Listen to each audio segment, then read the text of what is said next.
BJP ने दिल्ली में शराब नीति की वजह से आरोपों के घेरे में आए मनीष सिसोदिया पर हमले तेज कर दिए हैं। केंद्रीय मंत्री अनुराग ठाकुर ने कहा कि सवालों से भागने वाले जल्द जनता से भी भागेंगे। अनुराग ठाकुर ने पूछा कि आखिर शराब बनाने वाली कंपनियों को रिटेल में शराब बेचने के लिए ठेके क्यों दिए गए। मनीष सिसोदिया ने पूछा कि उन्होंने मनीष सिसोदिया से सवाल पूछा कि शराब नीति ठीक तो वापस क्यों ली।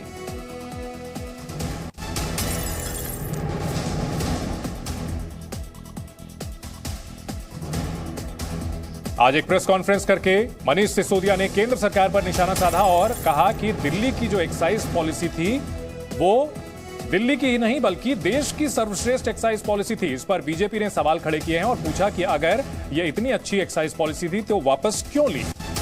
बीजेपी ने सवाल खड़े किए हैं कि मैन्युफैक्चरिंग कंपनी को रिटेल में बिजनेस करने के लिए क्यों दिया गया, ब्लैकलिस्टेड कंपनियों को ठेका क्यों दिया गया। आपने YouTube चैनल बनाकर लाखों कमाने वालों के बारे में सुना ही होगा, आपको भी करना है।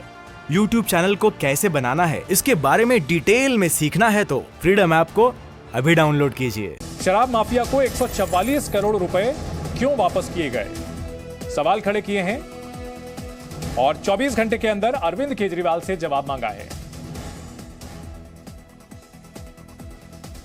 दिल्ली में एक्साइज पॉलिसी और सिसोदिया पर सीबीआई को रेड को लेकर वार पलटवार का दौर जारी है। मनीष सिसोदिया ने कहा कि एक्साइज पॉलिसी में कोई घोटाला नहीं हुआ। वहीं केंद्रीय मंत्री अनुराग ठाकुर ने कहा कि शराब नीति ठीक थी तो वापस क्यों ली गई। मुद्दा घोटाला होता तो आज सीबीआई बड़े बड़े जो किंग पिंस 10,000 करोड़ का घोटाला कर रहे हैं उनके यहाँ बैठे होते। मेरे यहाँ किसी के यहाँ बैठे हैं, उनको भी पता है कि घोटाला नहीं है, बैठे हैं, ठीक है, थैंक यू। मनीष जी,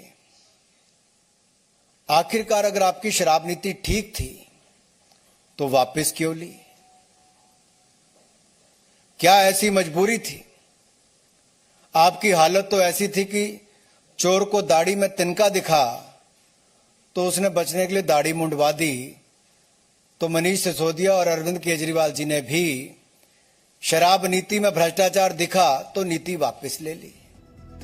इससे पहले मनीष सिसोदिया ने केंद्र सरकार पर केजरीवाल को रोकने की कोशिश का आरोप लगाया। तो वहीं केंद्रीय मंत्री अनुराग ठाकुर ने कहा कि दिल्ली की सरकार रेवड़ी और बेवड़ी की सरकार है। मुद्दा घोटाला है ही नहीं, शराब या एक्साइज की चोरी इनकी परेशानी है ही नहीं। इनकी परेशानी है अरविंद केजरीवाल। इनकी परेशानी है कि अरविंद केजरीवाल जिस तरह से अब पूरे देश में एक काम करने वाले ईमानदार नेता के रूप में पहचान बनाते जा रहे हैं और पूरे देश के लोग अब उनको पसंद करने लगे हैं, इनकी परेशानी ये है।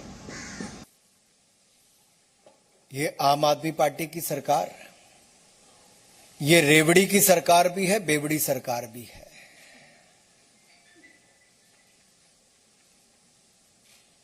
क्योंकि जिस तरह से इनके एक वरिष्ठ नेता ने ये कहा कि हमें कोविड से लेना देना नहीं। अरे भाई, कोविड में तो आपने कुछ किया ही नहीं। दिल्ली में, देश में हाहाकार मची दिल्ली के कारण, वो देखने को मिला।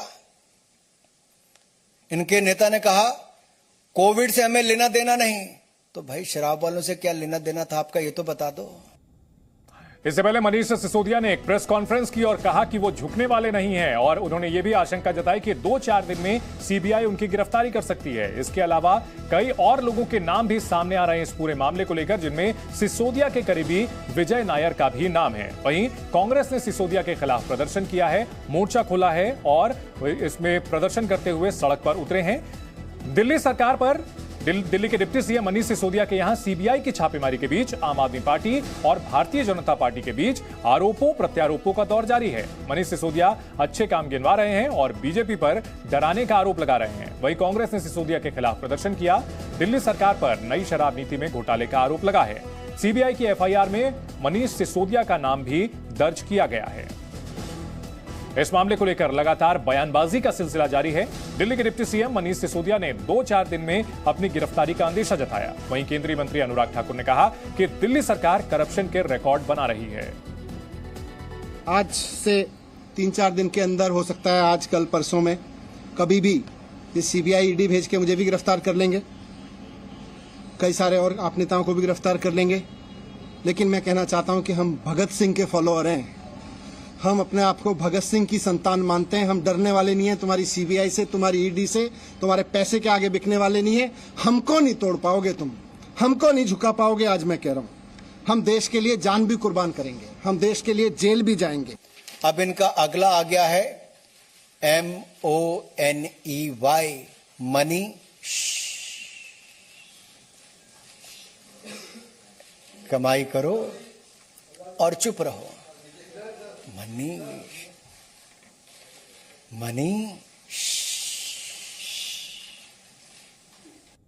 तो एक्साइज पॉलिसी को लेकर मनीष सिसोदिया का दावा है कि एक्साइज पॉलिसी देश की सबसे अच्छी एक्साइज पॉलिसी है, इसमें कोई घोटाला नहीं हुआ। वहीं बीजेपी का आरोप है कि शराब नीति ठीक तो वापस क्यों ली गई है। दावे और उसके ऊपर जो सवाल खड़े हो रहे हैं वो हम आपको दिखाते हैं। बीजेपी को घोटाले की चिंता नहीं, आम आदमी पार्टी की ओर से मनीष सिसोदिया का दावा। और बीजेपी का सवाल, शराब कंपनियों को रिटेल का ठेका क्यों, जो मैन्युफैक्चरिंग कंपनी है उसे रिटेल का ठेका क्यों। सिसोदिया का दावा, केजरीवाल को रोकने की साजिश की जा रही है। वहीं अनुराग ठाकुर ने कहा कि सिसोदिया ने माना कि घोटाला हुआ है। सिसोदिया ने कहा, मैं शिक्षा मंत्री इसलिए साजिश। बीजेपी ने कहा, यह रेवड़ी और बेवड़ी की सरकार है, मुझे जेल में डालने की तैयारी। सिसोदिया का दावा। अनुराग ठाकुर का सवाल, सवालों से भागे अब जनता से भी भागेंगे। 2-4 दिन में मेरी गिरफ्तारी हो सकती है, सिसोदिया ने आशंका जताई। केजरीवाल ने करप्शन के रिकॉर्ड बनाए, अनुराग ठाकुर ने दावा किया। हम डरने वाले नहीं हैं, मिटा पाएंगे। वहीं मनीष सिसोदिया को अब मनी यानी कि पैसे कमाओ और चुप रहो का आरोप बीजेपी ने लगाया है। आपने YouTube चैनल बनाकर लाखों कमाने वालों के बारे में सुना ही होगा। आपको भी करना है। YouTube चैनल को कैसे बनाना है इसके बारे में डिटेल में सीखना है तो फ्रीडम ऐप को अभी डाउनलोड कीजिए।